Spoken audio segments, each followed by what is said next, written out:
É noite quando ele se aproxima de um hotel em Curitiba para me encontrar. Passos firmes.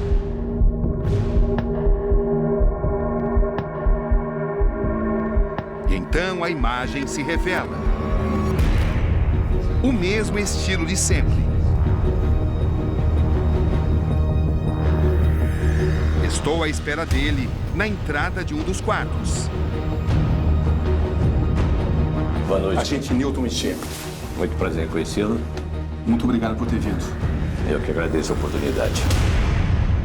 Será uma conversa de revelações. Por que você pensou tanto antes de aceitar dessa entrevista? A própria vida policial, ela te treina a você ficar quieto. O silêncio. No silêncio. A sabedoria do silêncio. Agora me aposentei, então eu posso ter essa oportunidade de estar falando com um repórter como você. Obrigado pela consideração.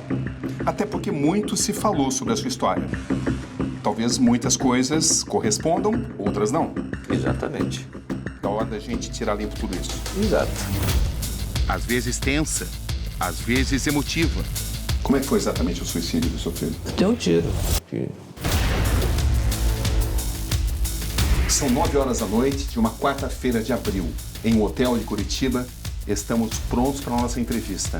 Diante de mim, o agente Newton Ishii, que o Brasil conhece como... Japonês da Federal. Você tem orgulho disso? Tenho, Cabrini.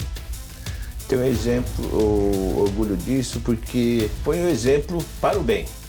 E tenho orgulho porque Newton Ishii, o japonês da Federal, é a imagem da instituição, da Polícia Federal, cuja instituição promoveu essa Operação Lava Jato, que acredito que tenha sido um divisor de água para o nosso país.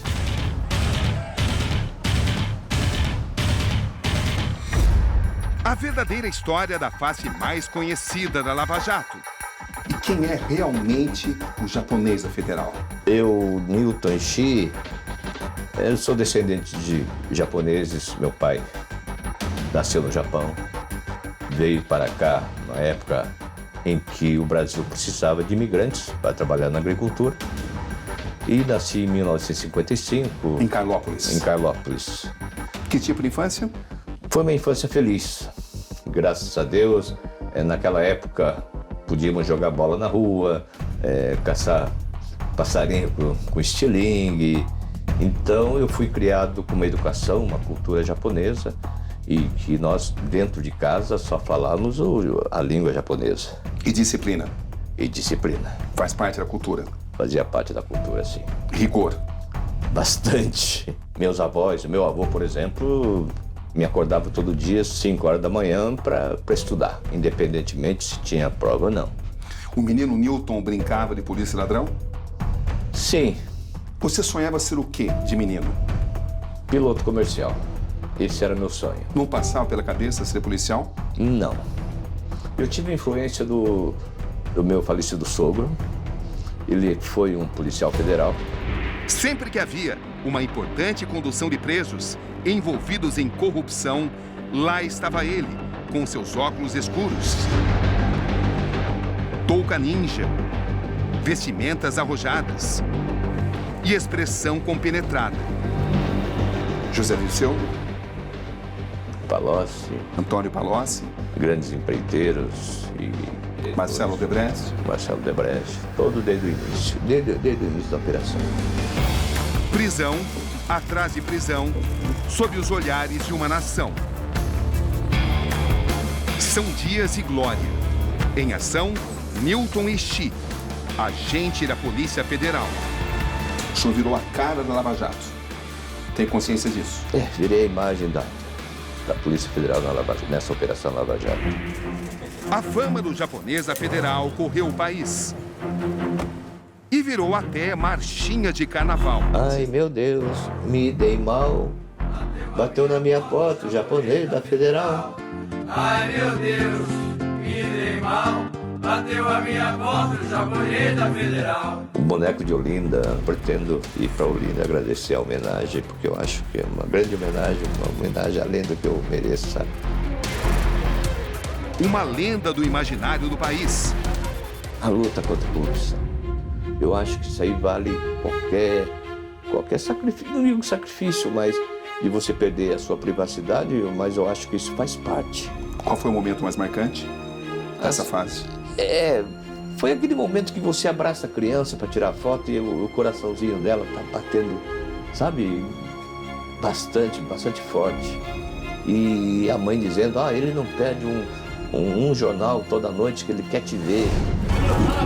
Aplaudido, requisitado para selfies, inspirador de máscaras da folia, símbolo de que a impunidade estava sendo vencida. O herói de plantão.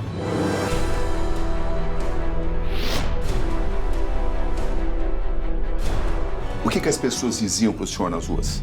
O que o senhor ouvia? Eles parabenizavam pelo trabalho e pediam para que eu estendesse isso a todos os colegas. Aconteceu também um fato interessante na rua e depois do almoço eu saí para a calçada para fumar e do outro lado da calçada vinha um senhor com um carrinho de papelão e ele me viu, largou o carrinho de papelão e veio ao meu encontro.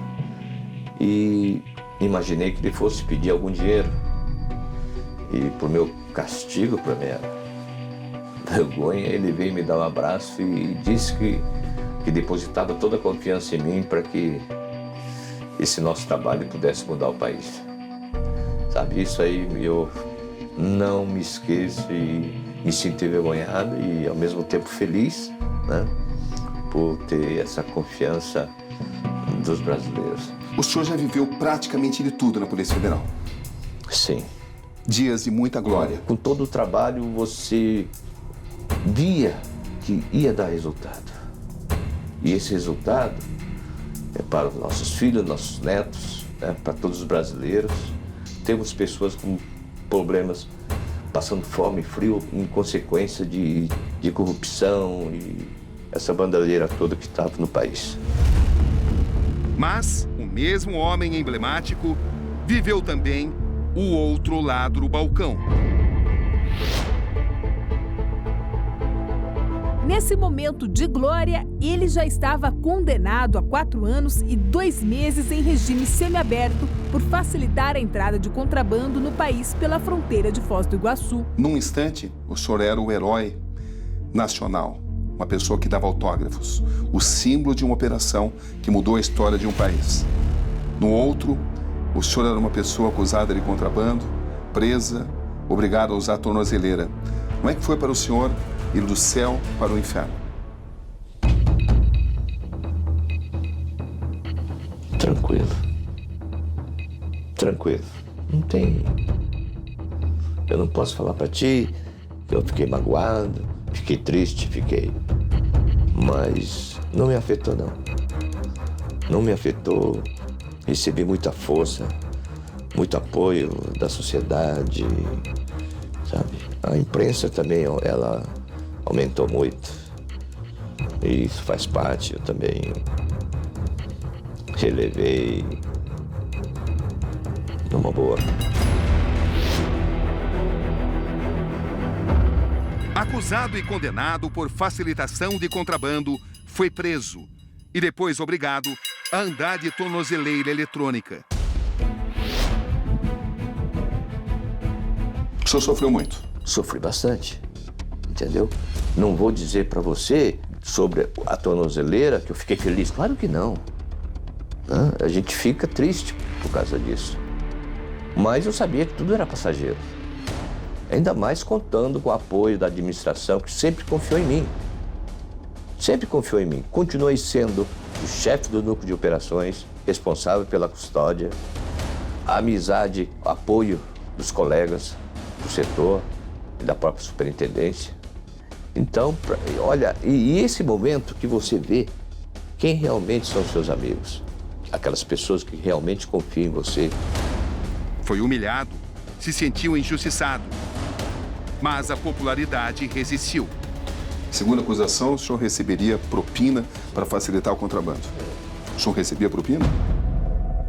Eu vou te dar um exemplo. Eu recebia propina e guardava para mim e deixava meu filho ir para o Japão trabalhar. 12, 14 horas por dia. Tem lógica? Tem lógica, Cabrini? Eu acho que não tem lógica. Eu recebi e como disseram que eu deveria ter não sei quantos mil dólares dentro de casa, recebi através de propina, e meu filho tendo que ir para o Japão trabalhar. O senhor foi injustiçado? Eu acho que eu fui injustiçado. O senhor se sentiu humilhado? Senti usado. Ousado. Como assim? Com a finalidade de manchar a operação. Para o senhor havia algo por trás? Sempre houve.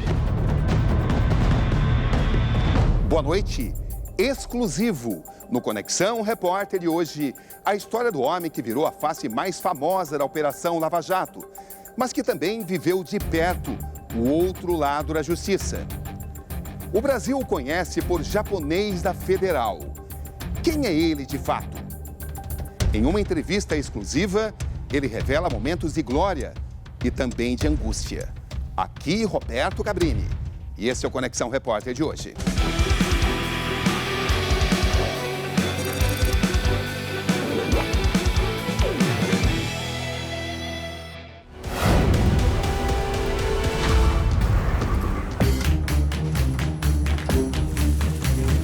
Curitiba, centro das operações da Lava Jato, que desvendou o maior esquema de corrupção da história brasileira.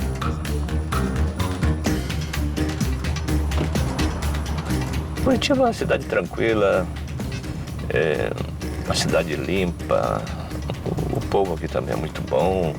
Só não gosto desse clima no inverno, que é muito frio, né? Final de tarde, uma volta pela capital paranaense. E o agente Newton Ishii, ou simplesmente o japonês da Federal, vai mostrando detalhes do trabalho que iria torná-lo símbolo da luta contra a organização criminosa que reunia uma longa lista de políticos, empresários, operadores financeiros, servidores públicos, funcionários e empreiteiras.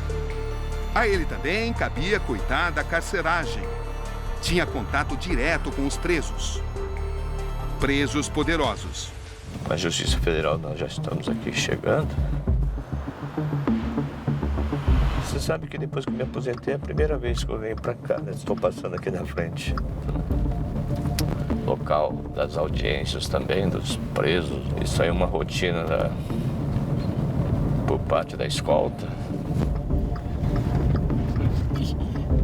Olha, eu nesse momento me sinto bastante emocionado porque é uma instituição que me acolheu, onde eu vivi a maior parte da minha vida, e me emociona ver. Agora sim, me dá saudade de poderia estar lá dentro. É muito legal, gratificante saber que eu passei muitos anos, né, representando essa gloriosa instituição. Posso tirar uma foto aí com o japonês? Tá, beleza, então.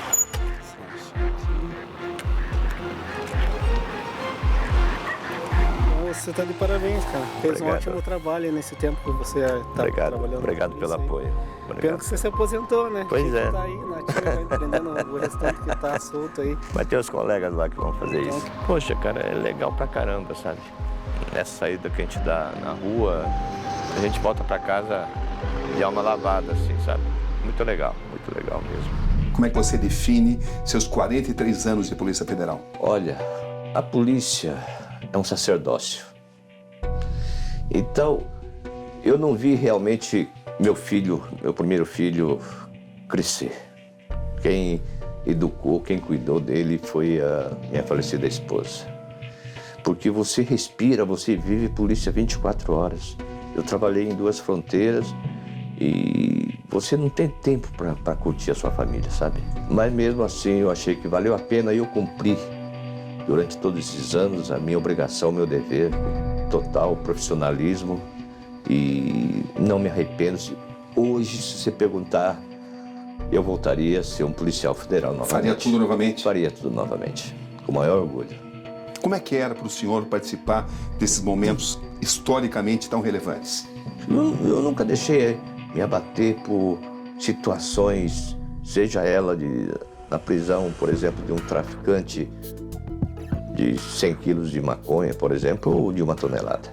Você se sente com o dever cumprido.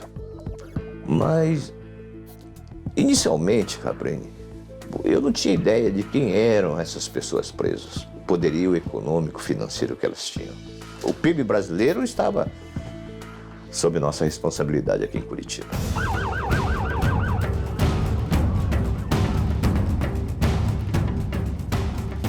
Quando é que o senhor percebeu que estava ficando muito popular? Você fez uma pergunta certa que até hoje eu não tinha pensado, mas que me vem à cabeça agora. Em Curitiba é muito difícil você dirigir uma viatura policial. Você liga a sirene, você ligava a sirene, os motoristas não se incomodavam, ficavam parados e não saíam da frente. Depois da Operação Lava Jato, você ligava a sirene, os motoristas já começavam a abrir para você passar. O que aconteceu?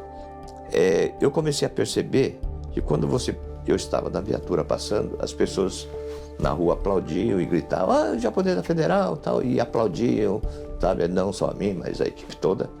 Aí nesse momento que você começa a falar, pô, o cara gritou japonesa federal. Então, e começou a pegar isso? Aí pegou.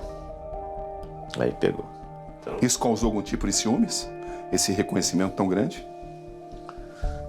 É normal do ser humano, né, Cabrini?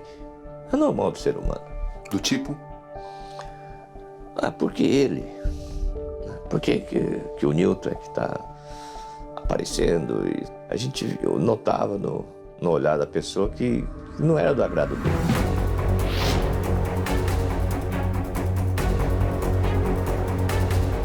O policial que chegou a chefe do Núcleo de Operações da Polícia Federal do Paraná vive nesse prédio, em um bairro de classe média de Curitiba, em um pequeno apartamento. 10 horas da manhã de uma quinta-feira, esse é o apartamento.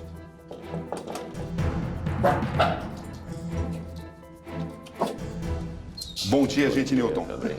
Como vai? Tudo bem? Tudo bem. Posso entrar? Por favor. Com licença, dá licença. Essa é a sua fortaleza. Essa é a minha fortaleza, meu esconderijo. Conquistada com 43 anos de Polícia Federal. O conforto do apartamento, do imóvel, né? Mas o imóvel não é meu. Não é seu? Não é meu. Eu pago aluguel, é um apartamento da família, então eu tenho... Lógico que eu não pago o preço do mercado, né? Em que condições você vive hoje? Vivo bem. Você fez um pé de meia? Não. Por quê? Não deu, né, Cabrini? Não deu, não. Eu cheguei num período que eu tive também gastos com doenças da minha esposa. Receptivo, mostra seu refúgio. Isso aqui é o Zeca e essa é a Malu. É, Malu? É ou não é? Você é um cara carinhoso? Bastante. Disciplinado? Sim. Até um pouco chato, né? Então, por quê? Mas tô tentando melhorar. Sonhador ou realista? Uma mistura de ambos. Como pisciano, sou sonhador, né? Mas bastante pé no chão hoje. Vive aqui com a filha Jordana, de 27 anos. O que ela significa para você? É a minha vida, né? É a minha vida. Me preocupa bastante. Para quem... Não, a minha esposa se foi, meu filho se foi, então eu fico super preocupado cada vez que ela sai. Eu sou até chato nisso, porque... Mas tudo isso é preocupação, né? Um pai protetor. Pai protetor. Bastante ciumento. Qual o ensinamento que ele te passou? Que família é a base de tudo. Sempre, né? Eles ficaram mais unidos do que nunca. Tem um ao outro. Como é que você resume em poucas palavras a vida do seu pai? Eu acho que meu pai, ele é um guerreiro. Ele é uma pessoa que passou por tanta coisa, sempre de cabeça erguida, sabe? É a minha vida. O que te chama mais atenção? a humildade dele.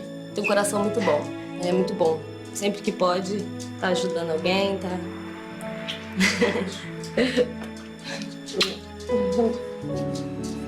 Te amo. Te amo. Eu, graças a Deus, tive filhos lindos. Viveram tempos difíceis. A mulher do agente e mãe da jovem morreu em 2009, vítima de infarto e profunda depressão, causada pela morte do outro filho do casal, Eduardo, que se suicidou 2 anos antes, aos 27 anos. Meu falecido filho e minha falecida esposa. E mais eu e minha filha, que a gente formava uma família maravilhosa. O que vem à cabeça quando você vê essas fotos? Saudade, amor que a gente sente. Até hoje é difícil explicar, né? Sou católico, mas acredito muito em espiritismo, né? A parte da Allan Kardec, kardecista. Foi o que me ajudou também na época a entender muitas coisas, né?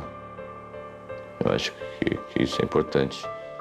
Eu nunca, apesar da morte dele, foi uma morte bastante trágica, ele que escolheu tomar essa decisão, mas nunca questionei a ele nem a Deus o porquê. Qual é a principal característica da Maria de Fátima? Uma pessoa especial, em todos os sentidos. Você foi muito apaixonado por ela? Foi. Até hoje é? Ela me conhecia mais do que eu próprio sabia, a mim próprio. Quando a minha esposa faleceu também, até minha filha me fez uma pergunta na porta do hospital, quando a gente soube que ela tinha falecido. Se Deus existia, né? Eu não respondi na hora para ela, porque naquele momento era muito difícil eu responder. E hoje você tem resposta? Eu tive a resposta no velório. Qual foi? A resposta era que nós éramos privilegiados por Deus ter dado a Fátima, né? Para nós podermos conviver durante todos esses anos. Foi um presente de Deus. Então, ela não chegou a ver o seu reconhecimento da população. Isso doeu um pouco. E segunda-feira agora faz 9 anos que ela faleceu. Você gostaria muito que ela tivesse visto isso? Ela está vendo. Você crê nisso? Ela está vendo. A depressão do rapaz tinha se acentuado quando o pai foi preso em flagrante pela própria corporação. Aconteceu em 2003. Ele foi acusado de envolvimento em facilitação de contrabando em Foz do Iguaçu, onde servia a PF desde 94. O que aconteceu em Foz do Iguaçu afetou muito o Eduardo? Ele ficou muito revoltado com isso? Sim, afetou, mas graças a Deus, naquela época ele estava com uma oficina mecânica de lanternagem e ele ficou muito ocupado e então aquilo também deixou ele se distrair um pouco, né? Então, quando ele faleceu, ele estava esperando a documentação dele para retornar ao Japão, né? Que estava depressivo. A gente não sabia, mas ele estava. Por quê? O que causava tanta ansiedade? Ele ter que largar a filha no Brasil novamente e ir para o Japão. Porque a vida lá, o trabalho não é fácil. O que ele achava do seu trabalho? Ele gostava. Ele gostava, tanto é que ele quis ser policial federal e eu que não deixei, né? Ele queria ser também, mas eu não deixei porque ele ficava imaginando ele saindo numa operação e eu com o meu carro atrás dando cobertura, alguma coisa assim, sabe, preocupado. Aí você vê, meu filho faleceu. Se 12 anos depois do nascimento dele não tivesse a nossa filha. Você enxerga Deus nisso? O meu filho faleceu, deixou uma semente, minha neta, que na época, poxa, por que você foi ter um filho agora? Não podia esperar. Por isso que eu digo que Deus é bom, ele fecha uma porta, mas abre outras várias, né? Então ele nunca te deixa, ele sempre está lá para te confortar de uma certa maneira. A Operação Sucuri da Polícia Federal apontou na época envolvimento de 23 agentes, 7 técnicos da Receita Federal e 3 policiais rodoviários federais, que, segundo a investigação, acobertavam a entrada de contrabando na explosiva fronteira entre Brasil, Paraguai e Argentina.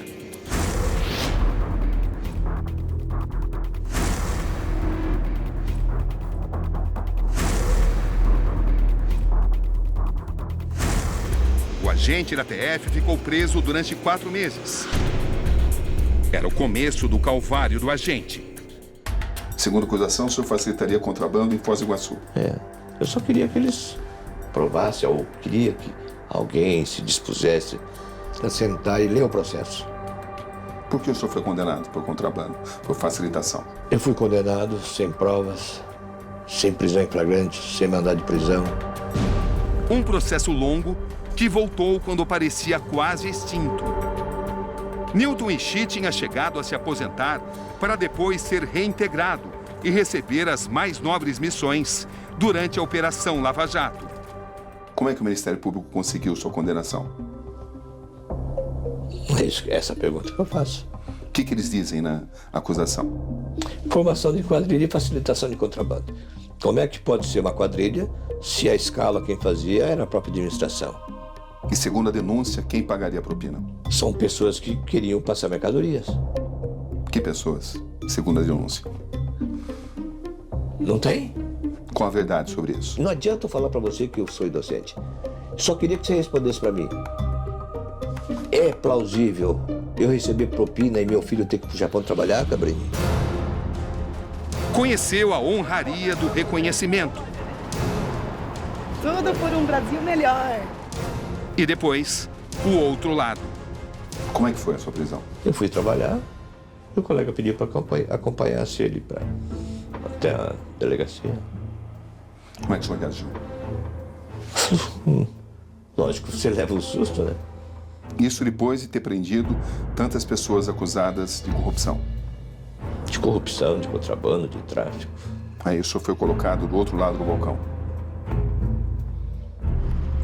Em 8 de junho de 2016, Newton Enchi foi preso após ter sido condenado a 4 anos e 2 meses de prisão.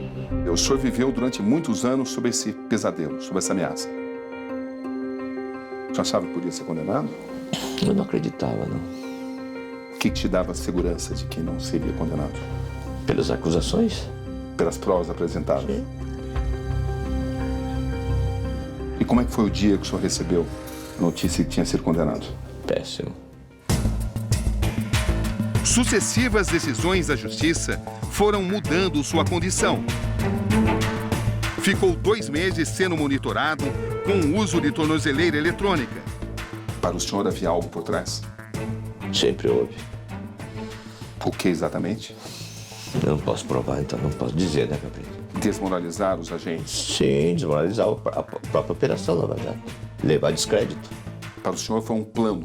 Não só isso, como outros que houveram, né? Se o senhor não tivesse se tornado a face da Lava Jato, o senhor não teria sido condenado? Eu acredito que não. Você está convencido disso? Sim. O senhor pagou o preço do sucesso da Operação Lava Jato? Sim. Foi reintegrado à PF, ainda monitorado. E como é que alguém que foi acusado de facilitação de contrabando é escalado para prisões muito importantes? E conviver com esses caras cheios da grana. Se eu era corrupto, se eu ganhava propina, vão me jogar lá na boca do leão?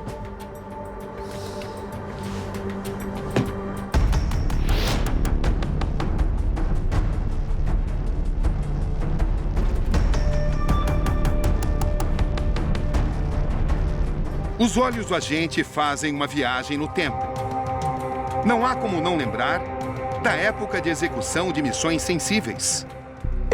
Eu considero delicadas essa parte de custódia, essa parte de escolta. Eu acho importantíssimo o trabalho dos nossos colegas que fazem análise, que investigam. Isso é essencial, porque se não fosse isso, nós não teríamos quem prender, quem escoltar.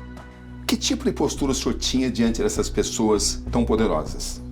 A minha postura com essas pessoas poderosas ou não, é sempre a mesma, com bastante tratamento, com bastante dignidade, humanidade, com respeito ao ser humano. Eu não posso tratar, por exemplo, o Marcelo Odebrecht de uma maneira e o senhor José da Silva de outra. O que chamou sua atenção em Marcelo Odebrecht? No início, eu estranhei muito que ele era muito quieto. Ele não participava de nada dentro da custódia. A pessoa que você perguntava alguma coisa e respondia sim ou não. E isso não era só conosco, perante outros presos também. E nesses quase 3 anos que ele ficou preso, ele mudou bastante. O que chamou mais sua atenção? Me chamou a atenção, por exemplo, quando da prisão de pessoas mais humildes, ele dava o vestuário dele para a pessoa coberta também. Todo mundo muda, Cabrini. Todo mundo muda, todo mundo entra lá. Eu não sei a vida anterior dessas pessoas, mas a gente começa a ver que eles começam a dar muito valor à família. Eu acredito que não davam tanto valor à família como antes da prisão. Além das célebres prisões, o Japonesa Federal escoltava presos para o Instituto Médico Legal, para o Complexo Médico Penal, para as CPIs, para as audiências. Quem foi o primeiro que o senhor prendeu? Eu participei do Severo, Nestor Severo. Como foi a prisão de Nestor Severo? Eu fui designado para ir ao Rio de Janeiro, aguardar o voo dele que vinha de Londres. E nós eu e a minha equipe chegamos no Rio de manhã, bem cedo.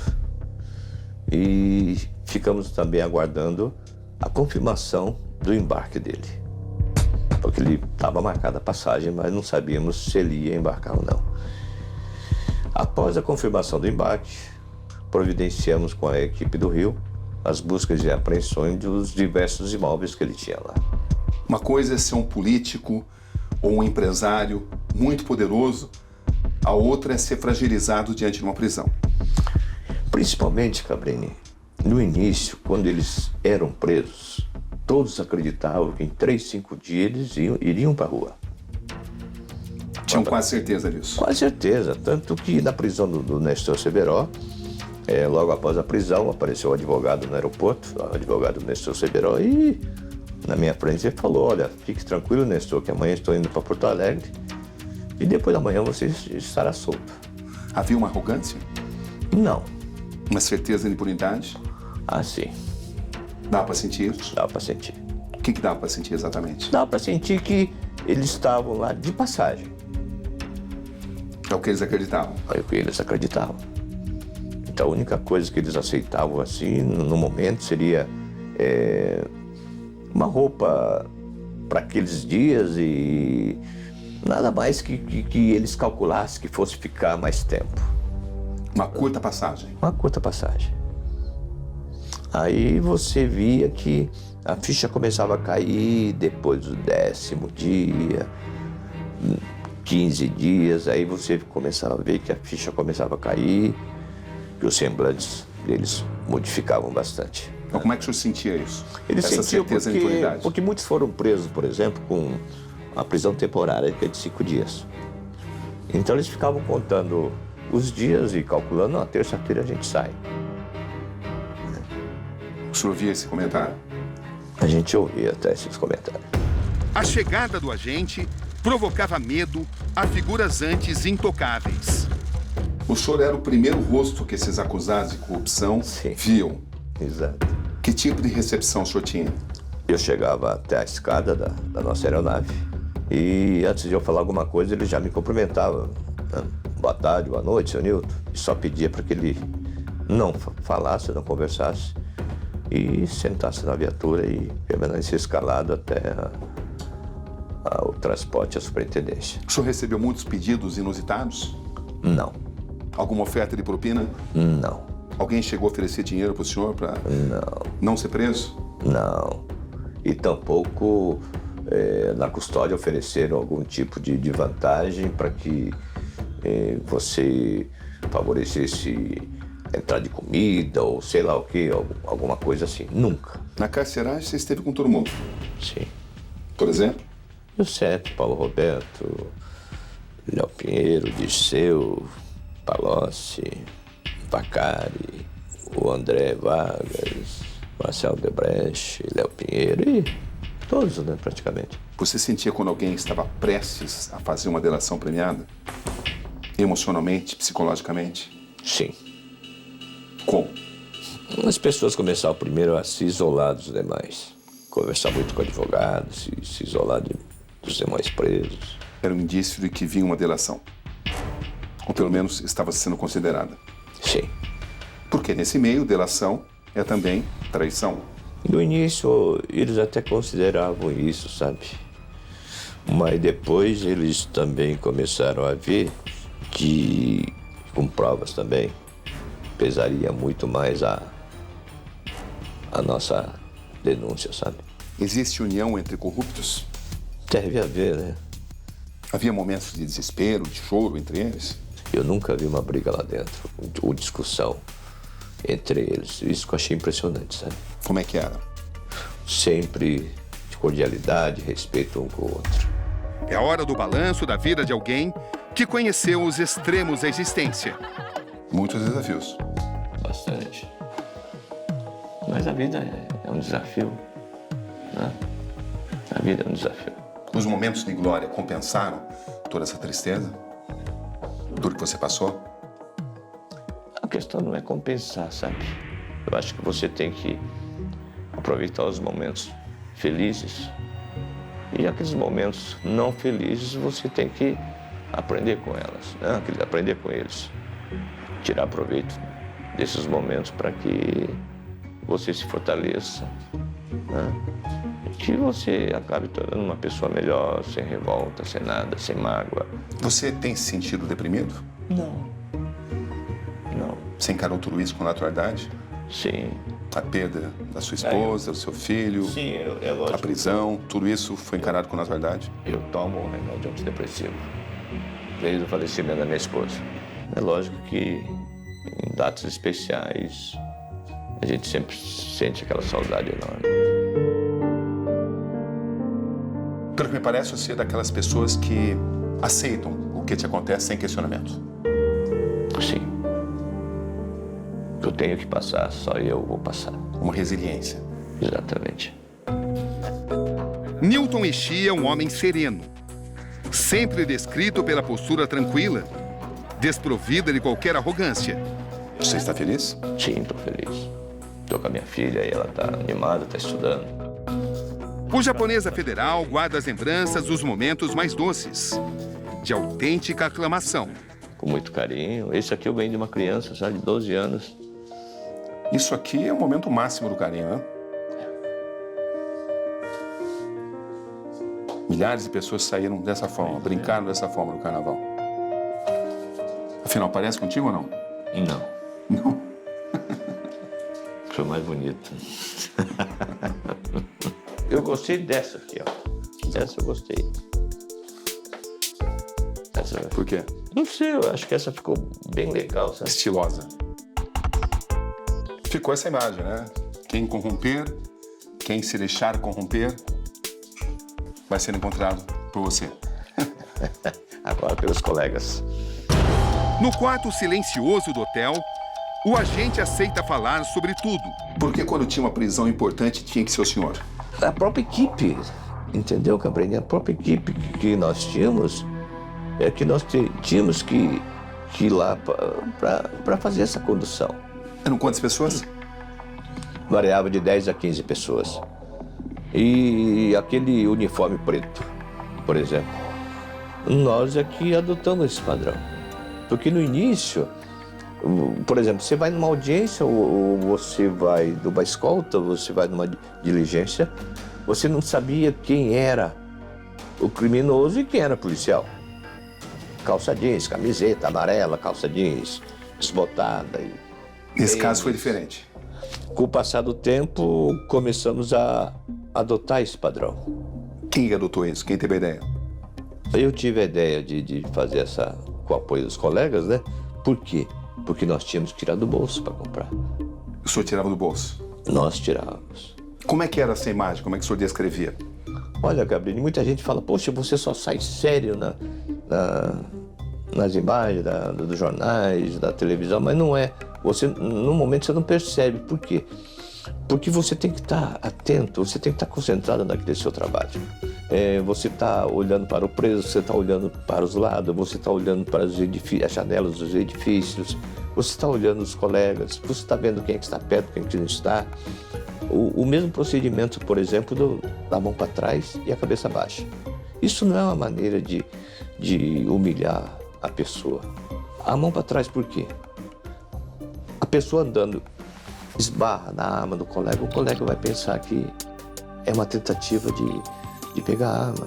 Era um momento de muita responsabilidade. Então e tudo isso era conversado com eles mesmos. Com quem? Com os presos. Porque da mão para trás e da cabeça baixa. Tanto é que no início todo mundo achava que eles estavam algemados. Eles não estavam algemados? Não. Em todas as diligências que eu participei do pessoal da Lava Jato, ninguém foi algemado. Nenhum preso foi algemado? Não, nenhum. Houve o caso agora do Cabral, mas eu já estava aposentado. Já te falaram alguma vez, você sabe com quem você está falando? Não. Dos altos e dos baixos da vida. Com tudo que eu passei, eu aprendi a perdoar. A melhor coisa é você perdoar. Eu vejo que o senhor se emociona. Sim. Dos autógrafos e fotos, a sua condenação. E suspeita de vender informações secretas. Agente Newton, o senhor chegou a ser acusado de ser vazador de informações da Operação Lava Jato. O senhor tem consciência disso? Isso acontecia? Havia algum tipo de antipetismo nas investigações? A história do japonês da Federal continua em instantes.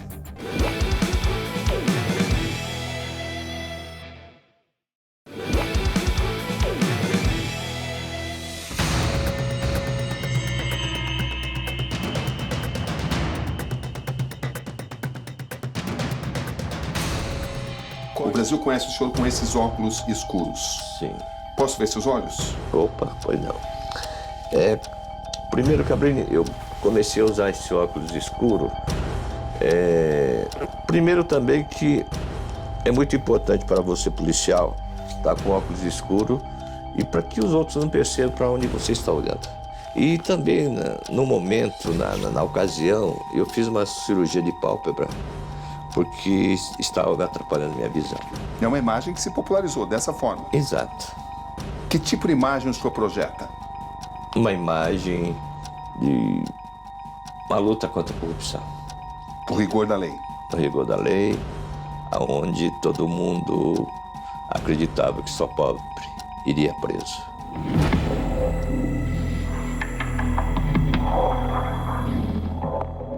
Qual a história não contada sobre a Lava Jato? O Brasil não sabe que nós temos excelentes profissionais dentro da Polícia Federal, apartidários, por mais que queiram manchar a imagem de nossos policiais, dizendo que são anti-PT, ou que são PSDB, ou que são anti-PSDB. Eu nunca vi isso. Nunca vi isso. Isso incomoda? Incomoda porque a gente sabe que não tem. Na realidade, Cabrini, por mais que eu tente falar, as pessoas possam não acreditar, mas não tem. Não tem. O que é investigado é todas as pessoas que cometeram crime de lavagem de dinheiro, de corrupção, independentemente de partido. Dos autógrafos e fotos, a sua condenação. E suspeita de vender informações secretas. Agente Newton, o senhor chegou a ser acusado de ser vazador de informações da Operação Lava Jato. O senhor tem consciência disso? Isso acontecia? Houve uma denúncia que eu vazei. Foi aberto inquérito. Ficou comprovado que nada disso ocorreu e que 2 advogados foram indiciados por causa disso. Em um áudio que provocou a prisão do senador Delcídio do Amaral em 2015, um advogado e o filho do ex-diretor da Petrobras, Nestor Cerveró, afirmam que um agente da Polícia Federal vendia informações classificadas. Está acertado isso. Não tendo delação. Ficaria acertado isso. Não tendo delação. Tá? E se houvesse delação, ele também excluiria. E aí a gente encaminha as coisas conforme combinado. Ver como é que vai ser a operação, de que jeito, contratualmente, aquilo tudo que eu conversei com você. Bernardo, esse é o compromisso do próximo livro. E nós vamos honrar. Na conversa, o agente é chamado de japonês bonzinho. Como é que o senhor explica tudo isso? É porque as pessoas confundem educação de você ser bonzinho. Se você é educado, você é bonzinho. Você tem que ser ignorante para você não ser bonzinho. Por que o senhor foi citado nesse áudio? Qual a sua explicação para isso? É que você... Aí no documento não consta por que foi citado. E não consta também do e-mail que o Bernardo mandou para mim através da advogada dele. Ele não chegou a mandar para mim. Ela falou que ia mandar para mim. Eu pedi para mandar para minha chefia. Eu não queria saber o teor desse e-mail. Lá ele explica o porquê que ele fez isso. Era um plano que ele tinha para poder gravar o Delcídio. E meu nome veio e ele falou. Por que o seu nome apareceu na sua visão? Porque era uma pessoa conhecida, né? Aí que eu digo, era uma pessoa conhecida. Ele se desculpou, ele falou que era para pôr no lugar dele, estando um pai preso. O que o senhor gostaria que as pessoas soubessem sobre a sua participação em tudo isso? Na Operação Lava Jato? Procurei cumprir o máximo possível da minha obrigação, Cabrini. Eu sempre trabalhei na polícia como trabalhei agora. Só que agora deu mais repercussão. Só isso. Se o senhor pudesse voltar no tempo, o senhor teria participado da Operação Lava Jato? Tudo, novamente. Mesmo o senhor tendo atribuído a participação na Lava Jato a sua condenação por facilitação de contrabando? Sim, com certeza. Valeu a pena? Valeu. Com certeza valeu a pena.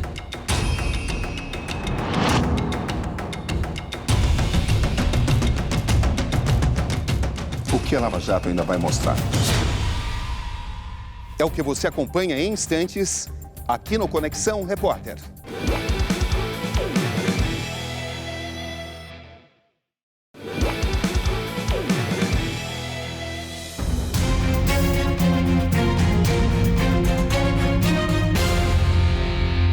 O que a Lava Jato ainda vai mostrar? Muita coisa. Por exemplo? É muita gente ainda que vai ser preso. Muita gente poderosa. Muita gente poderosa. Isso é certeza.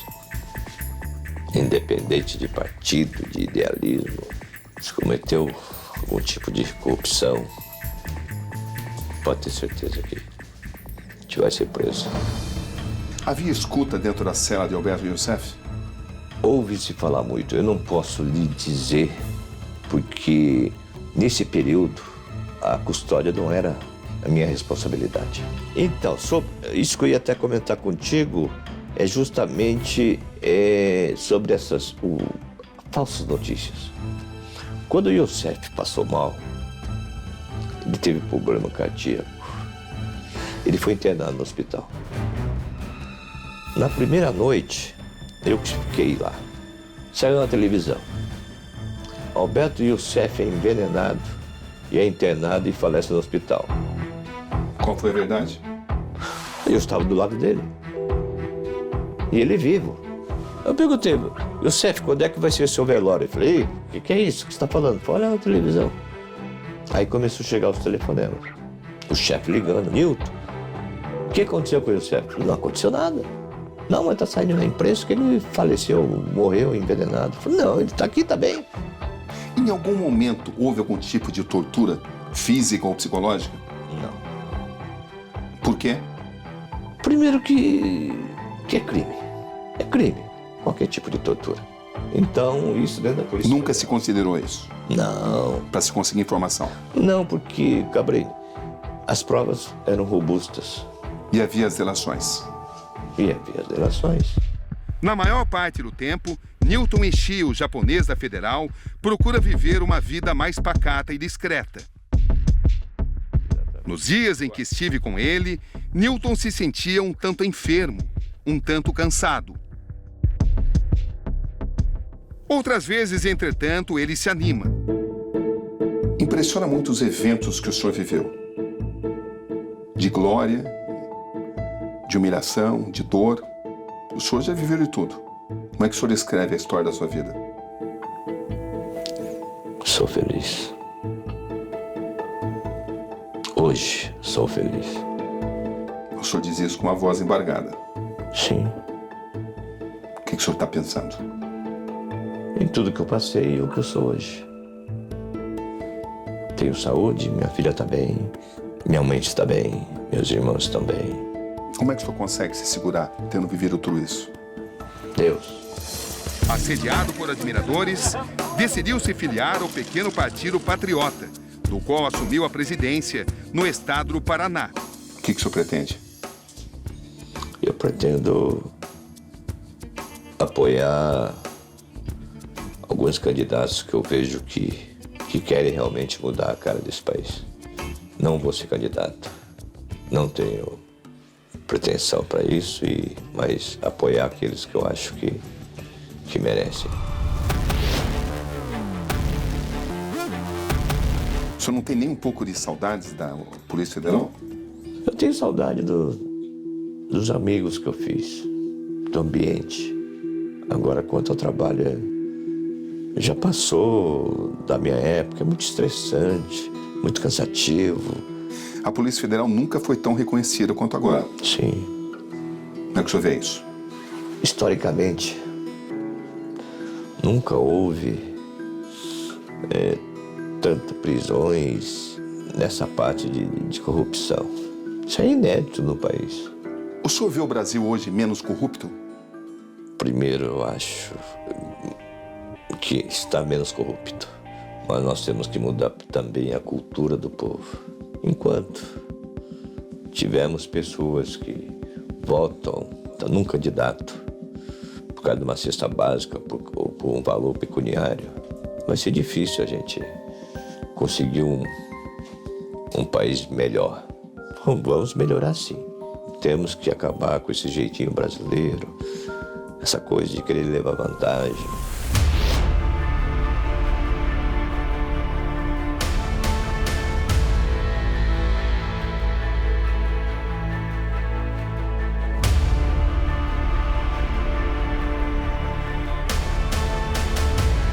É muito fácil a gente criticar o político que está roubando, ou o empreiteiro, ou empresários. Mas ele não está cumprindo a parte dele. Como é que o senhor viu a prisão do presidente Lula? Normal. As pessoas não acreditam, mas isso era questão da justiça decidir ele ser preso. Eu nunca festejei a prisão de ninguém. Pensa em visitar o Japão, terra de seus pais, para levar a filha. E no mais, cuida dos cachorros, sem saudades dos tempos de agente.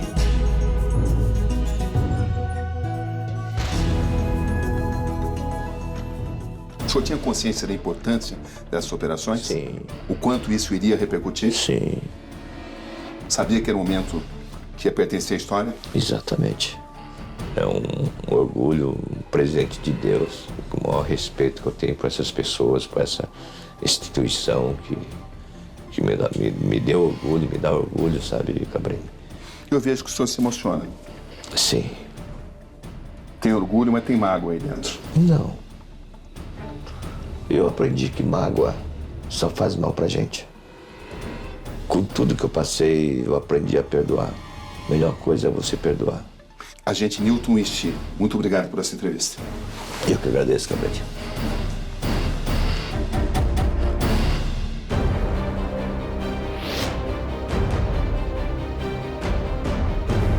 Onde houver uma grande história, lá estaremos nós. Aqui, Roberto Cabrini. E este foi o Conexão Repórter de hoje. Boa noite.